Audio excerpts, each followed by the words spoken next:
Dear students, पिछले lecture में हमने किडनी के स्ट्रक्चर और फंक्शन के बारे में पढ़ा था। फंक्शन में हमने नेफ्रॉन किस तरह से यूरिन प्रोड्यूस करता है ये हमने देखा था। लेकिन इस लेक्चर में हम किडनी में यूरिन बनते हुए वाटर और साल्ट्स की कंसंट्रेशन को किस तरह से मेंटेन किया जाता है, यानी कि ऑस्मोरेगुलेटरी रोल जो इन नेफ्रॉन्स का और किडनी का है, उसको डिटेल में डिस्कस करेंगे। तो किडनीज जो हैं ये नाइट्रोजनस वेस्ट की एक्सक्रीशन तो करते हैं। जब ग्लोमेरुलर फिल्ट्रेट बन जाता है तो एक्सक्रीशन का प्रोसेस शुरू हो जाता है, उसमें नाइट्रोजनस वेस्ट एक्सक्रीट होते हैं, लेकिन उसके साथ साथ उसमें वाटर और साल्ट्स भी एक हाई मिकदार में मौजूद होते हैं। अब इसमें से कितना वाटर बॉडी से बाहर निकालना है, कितने साल्ट्स को भी बॉडी से बाहर निकालना है, इस चीज़ को किडनीज रेगुलेट करते हैं और ये है ऑस्मोरेगुलेटरी रोल किडनीज का, in addition to their excretory role.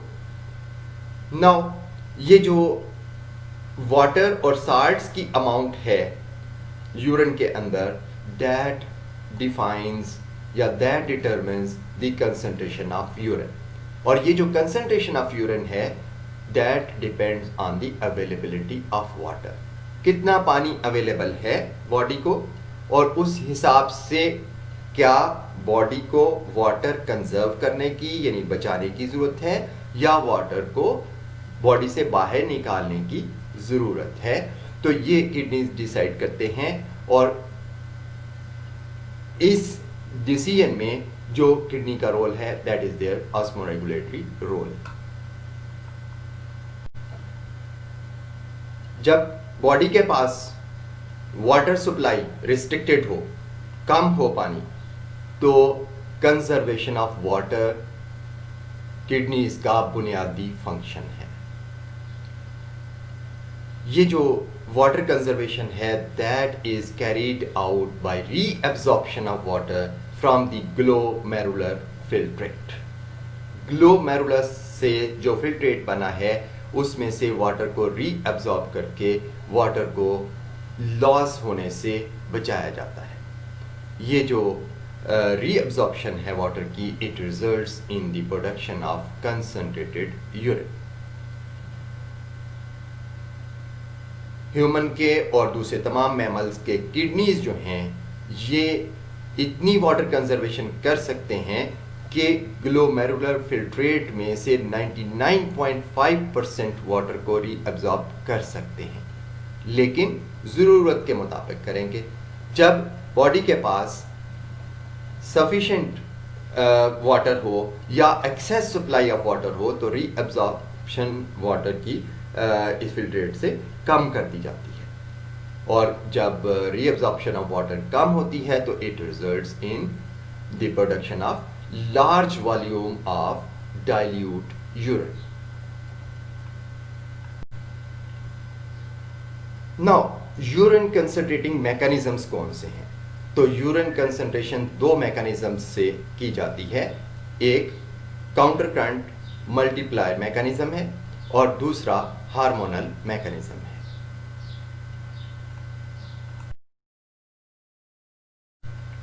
तो पहले हम देखते हैं कि काउंटर करंट मल्टीप्लायर मैकेनिज्म क्या होता है। तो ये जो ग्लोमेरुलर फिल्ट्रेट है, आपको मालूम है कि नेफ्रॉन के ग्लोमेरुलस वाले पार्ट में ये प्रोड्यूस होता है।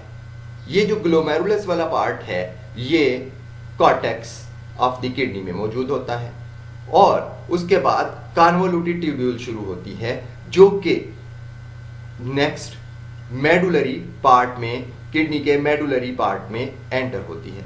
इसको हम कहते हैं कि medullary part of the nephron है।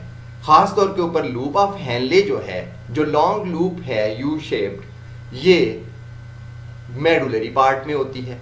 तो जूं ये फिल्ट्रेट जो है ये कॉर्टिकल से मेडुलरी पार्ट में एंटर होता है, यानी कि कन्वोल्यूटेड ट्यूब्यूल के अंदर आहिस्ता आहिस्ता आगे बढ़ता है, तो इस ग्लोमेरुलर फिल्ट्रेट को कंसंट्रेट किया जाता है।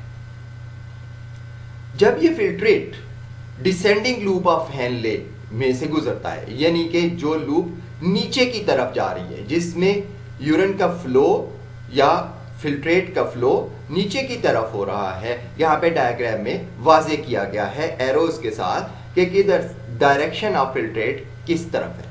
तो ये जो डिसेंडिंग लूप यानी नीचे की तरफ जाती हुई लूप है, इसमें से जब फिल्ट्रेट गुजरता है तो इसके अंदर हाई कंसंट्रेशन ऑफ यूरिया होती है।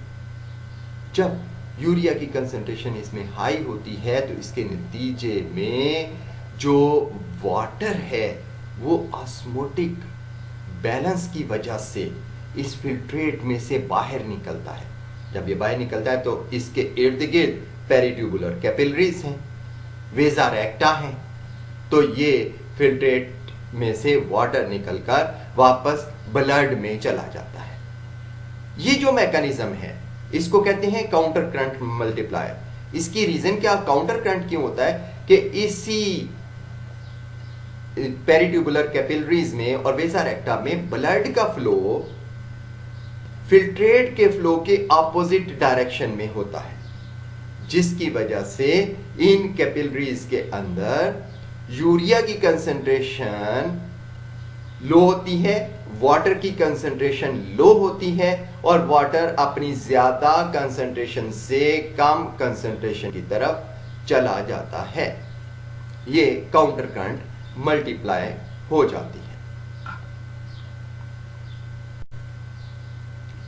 नाउ ये तो एक पैसिव मैकेनिज्म है कि जी वाटर अपने हाई ऑस्मोटिक प्रेशर की वजह से मूव कर जाता है from the descending loop of Henle into the surrounding blood capillaries.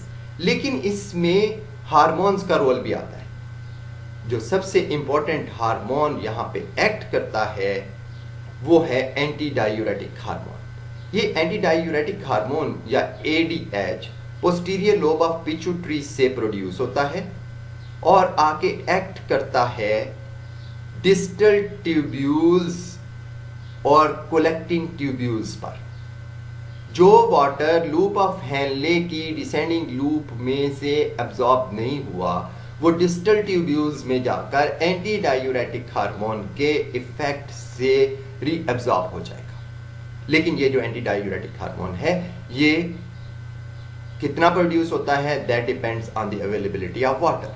अगर वाटर बॉडी के पास कम है तो एंटी डायूरेटिक हार्मोन ज्यादा प्रोड्यूस होता है और डिस्टल ट्यूब्यूल तक जाते हुए वहां पे ज्यादा से ज्यादा वाटर की रीअब्जॉर्प्शन करवा देते हैं। लेकिन अगर एक्सेस वाटर अवेलेबल है बॉडी को तो एंटी डायूरेटिक हार्मोन की प्रोडक्शन को या रिलीज को रोक दिया जाता है और वाटर एब्जॉर्प्शन कम कर दी जाती है और as a result large quantity में डाइल्यूट यूरिन प्रोड्यूस होता है।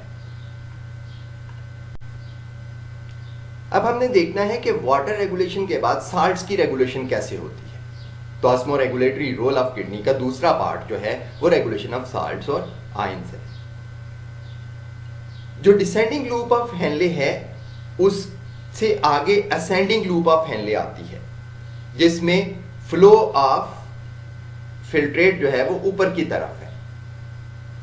इससे वाटर की रीअब्जॉर्प्शन नहीं होती, बल्कि ये जो जगह है, ये जो पार्ट है लूप ऑफ हेनले का, it actively transports sodium ions into the blood और इसके नतीजे में यूरिन मजीद कंसंट्रेट किया जाता है।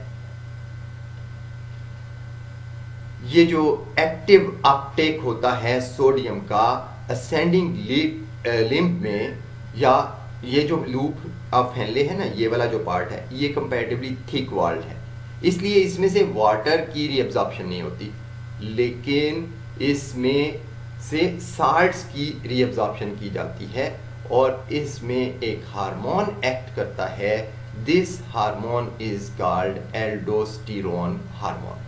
ये जो हार्मोन है ये एड्रीनल ग्लैंड के कार्टेक्स वाले रीजन में यानी एड्रीनल कार्टेक्स से प्रोड्यूस होता है और एक्ट करता है असेंडिंग लूप ऑफ हेनले पे या थिक लूप ऑफ हेनले पे और यहाँ से सोडियम की एक्टिव रीअब्जॉर्प्शन करवाता है।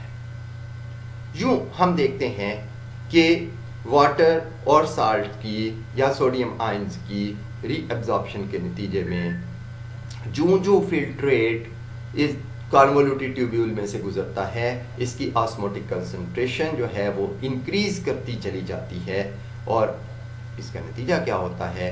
प्रोडक्शन ऑफ कंसंट्रेटेड या हाइपरटोनिक यूरिन इन मैमल्स, और इसमें ह्यूमंस भी शामिल हैं।